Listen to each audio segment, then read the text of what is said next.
आणि परंपरा आणि संस्कार जर जिवंत असतील या दोघात, तर यांनी इतक्या क्रूर माणसाला ठेवायला नाही पाहिजे. क्रूर खून धनंजय मुंडेंनी पैशा पायीच घडून आणलेला आहे. आपण हे फोटो दाखवतोय आता, एका पाठोपाठ एक अनेक फोटो समोर आलेले आहेत. संतोष देशमुखांच्या चेहऱ्यावरच्या वेदना आता आपल्याला दिसतात.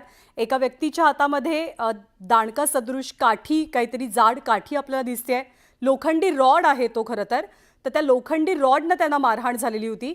एका व्यक्तीनं हाताचा पंजा किंवा हाताची मूठ त्यांच्या गळ्यावर दाबली होती आणि अर्थातच ते प्रतिकार करत होते, पण त्यांना ते शक्य नव्हतं कारण त्यांचे हातपाय बांधलेले होते. आणि त्यानंतर सुद्धा आपण बऱ्याच वेळेला ऐकलं की संतोष देशमुखांसोबत काय काय झालं, त्यांचा मृतदेह कोणत्या अवस्थेत सापडला. पण त्या सगळ्याचा ठोस पुरावा या चार्जशीटमधनं आता अवघ्या महाराष्ट्रासमोर, अवघ्या देशासमोर आलाय. मनोज जरांगेजी, हे सगळे फोटो नाही ताई, बघू वाटत नाहीयेत. सारखं अंग असं तापानं सणसणून गेलंय. मी तर पहिलंच हॉस्पिटलला आहे. बघू वाटत नाहीत आपण दाखवताय ते फोटो. नाही बघू वाटत. कोणाच्याच लेकराची इतकी हालहाल करून मारणं हे महापाप कोणीच नाही डोक्यावर घेऊ शकत. राक्षस पण नाही घेऊ शकत आणि कोणीच नाही.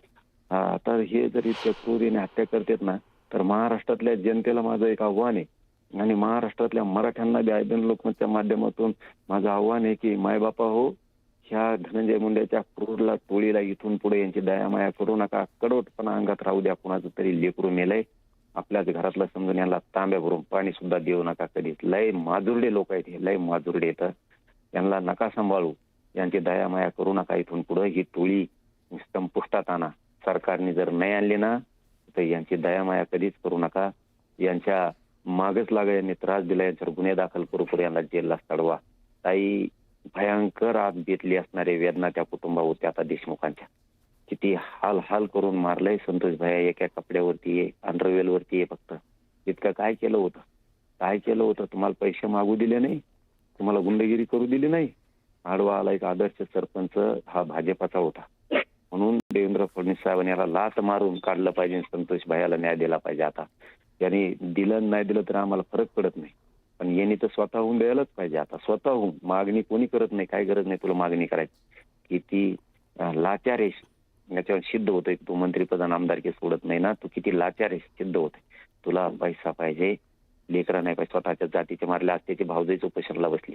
लाज वाटायला पाहिजे व भाऊजाई जर उपोषणला बसत असली तर. तिचा नवरा महादेव मुंडेचा मारून टाकला, नांदेडचा खून झाला. ते गीते जेलमध्ये. आपल्यासोबत खासदार बजरंग बाप्पा सोनावणे सुद्धा, आपण त्यांच्याशीही बोलूयात. बजरंग सोनावणेजी, ढळढळीत पुरावा समोर आलाय. कसं मारलं गेलं, किती क्रूरता दिसली देशमुखांची हत्या करताना. या फोटोंनंतर तुमची प्रतिक्रिया? बघा, हे फोटो बघितल्यानंतर माणसाच्या हृदयाला पीळ पडून कासावीस जीव होतोय की अरे कशा पद्धतीनं. पण या गोष्टीची आयडिया मला पहिल्या क्षणापासून होती. जसं मर्डर झाला म्हणलं त्याच्यानंतर 2 ग्लास पाणी पिलं होतं मी, की मला माहित होतं की कशा पद्धतीनं आमच्या संतोषांना ह्यांनी मारला असेल. कारण यांची प्रवृत्ती, हे माणसं सगळे मला माहित होते की ह्या कशा पद्धतीनं. म्हणून मी मानवाधिकाराकडे सुद्धा, राष्ट्रीय मानवाधिकाराकडे सुद्धा कंप्लेंट केलेली. कारण या राष्ट्रीय मानवाधिकाराचा विषय आहे. त्याच्या सुद्धा तक्रार का केली होती की मला माहित होतं की असे प्रकार ह्यांनी करू शकतात. आणि अशा पद्धतीने ह्यांनी किती वाईट, यांची नीच वृत्ती आहे यांची. की याच्यात काय फोटोज आहेत, कसे फोटोज आहेत बघा. याच्यामध्ये जीव म्हणजे असं पार काय बोलू शब्दच नाहीये मला. यांना या हरामखोरांनी एवढ्या वाईट पद्धतीने मारलंय. माझ्यासारख्याला प्रतिक्रिया देताना सुद्धा माझा सुद्धा राग अनावर होतोय की काय सहन होत नाही यार, असं का करू शकतात. आणि आमच्या बीड जिल्ह्यामध्ये ह्या प्रवृत्तीच्या लोकांना पोचतंय कोण, यांच्या बरोबर संबंध आहेत कुणाचे. तर हे सगळं एवढं सगळं असताना सुद्धा यांना सजा व्हायला आता कायदा कानून याच्याप्रमाणे ज्या विषय आहेत त्यावेळेला काही दिवस जातील, काही वेळ घेतला जाईल, पण त्यांना सुद्धा फाशी झाली पाहिजे. आणि फाशी तर होणार, पण फाशी होताना सुद्धा यांनी जशा पद्धतीने मारलंय तसंच यांना फार तरसून मारलं पाहिजे. अशा पद्धतीची शिक्षा कोर्टाने द्यावी अशी कोर्टाला सुद्धा विनंती करणार आहे. किती वाईट आहे, गँगवार आहे ती.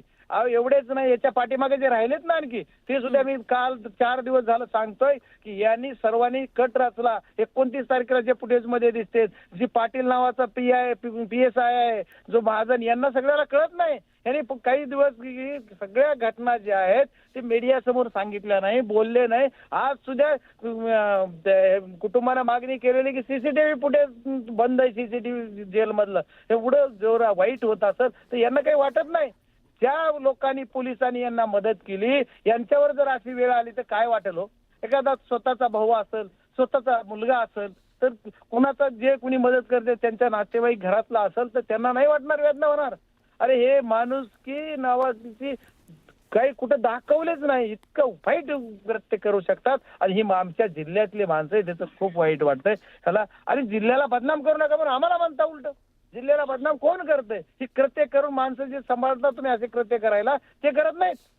आणि कुठंतरी कुणी एकानं तरी सांगावं प्रतिक्रिया द्यावी पुढं, ह्यांचा आमचा संबंध नाही म्हणून. तुमचा संबंध आहे म्हणताय, सगळं करताय. ह्या सगळ्या गोष्टीमधून अशा गोष्टी करणाऱ्या माणसांना फाशी तर झाली पाहिजे. प्रत्येक जण म्हणतोय फाशी जायला पाहिजे, पण तुम्ही एवढ्या दिवस आता जेलमध्ये का? कुणाचा तरी दबाव असल्याचे दिलं जाते का?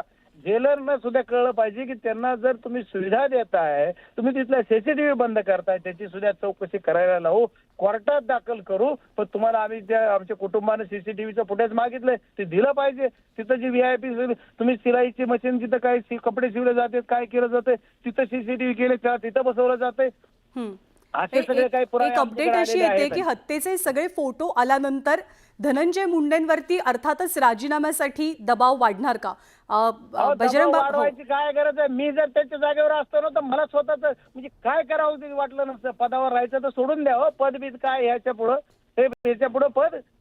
अरे मी एवढं जग म्हणलं, तुम्ही एवढे जर धडधड पुरावे येतात, माणूस की सगळ्यांची इच्छा जर आहे तर तुम्ही राजीनामाच काय, मी राजकारण सोडतो म्हणलं असतो मी जर असतो कुठल्या जागेवर अशा. तर जर कुठं काय झालं म्हणजे किती काळिंबा पासणारी माणुसकी नावाची घटनाच नाही राहिलेली.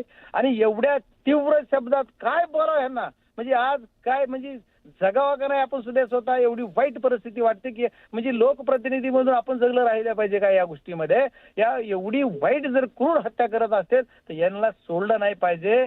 आणि यांना सर्वांचा, यांचे जे कोण कोण आहेत हे सगळे यांना पकडणं, म्हणजे पकडताना ज्यांनी कुणी मदत त्यांना करून पळून लावलं, ज्यांनी कुणी गाड्या दिल्या, ज्यांनी कुणी पैसे दिले, ज्यांनी कुणी हॉटेलला नेऊन जीव घातलं, ज्यांनी यांना सांभाळलं, अशा सर्वांना सहआरोपी करा. आणि पोलीस मधले जे जे कोणी त्यांना अगोदर सहआरोपी करा. पहिल्या दिवसापासून आम्ही ओरडतोय पण आणखी करत नाहीत. बीडच्या SP ना माझी विनंती आहे, SP साहेब विनंतीच करतो, तुम्ही आता तरी जागा व्हा. तुम्हाला आम्ही कंप्लेंट दिली, त्याची चौकशी करा, हे फोटो बघा आणि याच्या आधारावर यांच्यावर ॲडिशनल गुन्हा करून या सर्वांना मध्ये घाला आणि यांना मोकोका लावा. मुख्यमंत्री महोदयाला सुद्धा माझी विनंती त्यांनी करावा. आणि जे जे कुणाला वाटतंय बीड जिल्ह्यातले जी कोणी नेते असतील त्यांना सुद्धा माझी विनंती आहे की तुम्ही आता तरी ह्या लोकांना खऱ्या अर्थानं तुम्ही सांगा ना, पोलीसला एखादा SP ला फोन करून खऱ्या न्याय द्या म्हणून. का करत नाहीत? धनंजय मुंडेंनी ना स्वतः या प्रकरणात राजीनामा दिलाय, ना सरकारनं त्यांचा राजीनामा घेतलाय. हे फोटो समोर आल्यानंतर चित्र बदलेल असं वाटतं आपल्याला? अहो चित्र बदलेल का नाही मला माहित नाही, पण का तू कड रडलेवनी मी करतो मारलेवनी मुख्यमंत्र्यांनी म्हणायचं असं झालं नैतिकता हे म्हणतंय नैतिक. अरे तुम्ही राजीनामा बडतर्फ केला पाहिजे. मुख्यमंत्री महोदयाने राजीनामा देत नाही तर बडतर्फ करा. आज पहिल्यांदा बोलतोय मी, जर मंत्र्यांना जर तुम्हाला आज एवढी वाईट परिस्थिती महाराष्ट्रात असेल तर बडतर्फच केलं पाहिजे. आणि बडतर्फ करीत नसतील तर मुख्यमंत्री सुद्धा याच्या प्रकरणामध्ये आम्हाला पाहिजे त्याची साथ देत नाही असं आम्हाला असं वाटतंय. राजीनामा द्यावा का नाही द्यावा त्यांचा विषय. एवढं झालं तर मुख्यमंत्री काय का बसतायत? बडतर्फीची मागणी आपण करताय धनंजय मुंडेंच्या. आपल्यासोबत सध्या खासदार अरविंद सावंत सुद्धा आहेत. अरविंद सावंतजी, किती क्रूर पद्धतीनं, अमानुष पद्धतीनं संतोष देशमुखांना मारहाण झाली, त्यांची हत्या करण्यात आली, ह्या दृश्यांवरनं अगदी स्पष्ट दिसतंय, फोटोंवरनं स्पष्ट कळतंय. कोणत्या शब्दात बोलावं, निघरून हा सुद्धा शब्द आहे ना, तो सुद्धा अपुरा पडेल. इतक्या अमानुष पद्धतीने त्यांनी मारलं त्याला.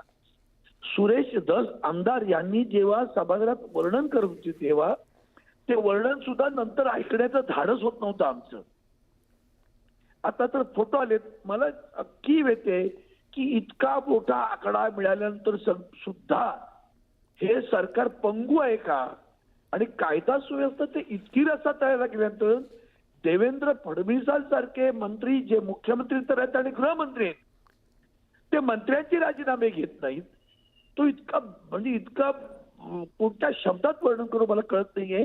इतकी आपल्या महाराष्ट्राची लाज उभ्या देशात जाते रोज. आणि आता रोज महिलांवर मुलींवर अत्याचार. म्हणजे काल तर आमच्या एक सन्माननीय केंद्रातील राज्यमंत्री खडसे त्यांच्या कन्येवर त्यांची छेडछाड करणारी माणसं पुन्हा सत्ताधारी पक्षाची डोंबिवली कल्याण मधले झालेले अत्याचार, उल्हासनगरचे अत्याचार, त्यामध्ये पोलिसांना आता संरक्षण देण्यासाठी कशा कशा पद्धतीनं केलं जाते. आणि आता सुद्धा जो काही चार्जशीट फाईल होते ती सुद्धा म्हणजे संशयास्पद आहे अशी वाटते. म्हणून हे पाहवत नाही आणि दाखवू पण म्हणजे मी तर म्हणजे कोणत्या शब्दात बोलू. आणि म्हणून मला असं वाटतं की माननीय मुख्यमंत्र्यांना त्यांनी ह्या सगळ्यांचे धडाधड कोकाटे राजीनामा विचारत बसता की ते त्यांना ताबडतोब बरखास्त केलं होतं जे राहुल गांधींना. एका मिनिटात कोर्टाने निर्णय दिल्यावर त्यांच्या घरात राज्य लोकसभेचे अध्यक्ष धडाधड ऍक्टिव्ह. इकडे इतकं बेशर्मीपणानं कारभार चाललाय. आणि महाराष्ट्राच्या जनतेला माझं आव्हान आहे, कुणाला तुम्ही निवडून दिलं तेवढंच लक्षात घ्या. आणि मग आरोप ईव्हीएम सोडावं, आपण सुद्धा किती जबाबदार आहोत की नाही याचा विचार प्रत्येकाने मनाला करा. महाराष्ट्रातील जनतेसाठी एकमेव मातोश्री आहे, लक्षात ठेवा. अरविंद सावंतजी, आभार आपले आपल्या प्रतिक्रियेबद्दल. आणि आपले बीडचे प्रतिनिधी सुरेश जाधव सध्या आपल्यासोबत आहेत. सुरेश, तुम्ही अगदी पहिल्या दिवसापासून या प्रकरणाचं रिपोर्टिंग करताय, हे प्रकरण फॉलो करताय. बऱ्याच गोष्टी तुम्ही ऐकल्या असतील की कशा पद्धतीनं हत्या झाली, कसं मारलं गेलं संतोष देशमुखांना. पण आता हे फोटो समोर आल्यानंतर शब्दही अपुरे पडतात की काय वेदना त्यांनी सहन केल्या असतील. अंगावरती काटा येणारे हे सगळे फोटो आहेत आणि न्यूज 18 लोकमतनं सुरुवातीला या संपूर्ण घटनेचा व्हिडिओ आहे आणि तो CIDच्या हाती लागलेला आहे ही बातमी देखील न्यूज 18 लोकमतनं सर्वप्रथम दाखवलेली होती. विशेष म्हणजे त्या दिवशी एका मोठ्या नेत्याला कॉल केल्याचं देखील न्यूज 18 लोकमतनं दाखवलं होतं आणि व्हिडिओ कॉल झाल्याचं देखील त्यावेळेस आपण दाखवलेलं होतं. त्यानंतर आता जे हे समोर आलेले जे फोटो आहेत, जो 8 मिनिटाचा व्हिडिओ आहे आणि त्या 8 मिनिटाच्या व्हिडिओचे अनेक जवळपास फॉरेन्सिक तपासणी करत असताना त्याचे वेगवेगळे 10 ते 12 कट करण्यात आले आणि त्यापैकी हे जे काढलेले फोटो आहेत त्या फोटोमध्ये अत्यंत अमानुष पद्धतीने मारताना पाहायला मिळतं. आणि विशेष म्हणजे यात न्यायालयाने देखील जी गोष्ट समोर सांगितलेली होती की आसुरी आनंद घेताना दिसत आहेत. ज्या पद्धतीने जयराम चाटे हा हसतोय, सेल्फी घेत असताना दिसतोय, हे जे फोटो आहेत हे फोटो समोर दिसत आहेत. आणि या फोटोमध्ये हा जो फोटो आहे तो फोटो दाखवायचा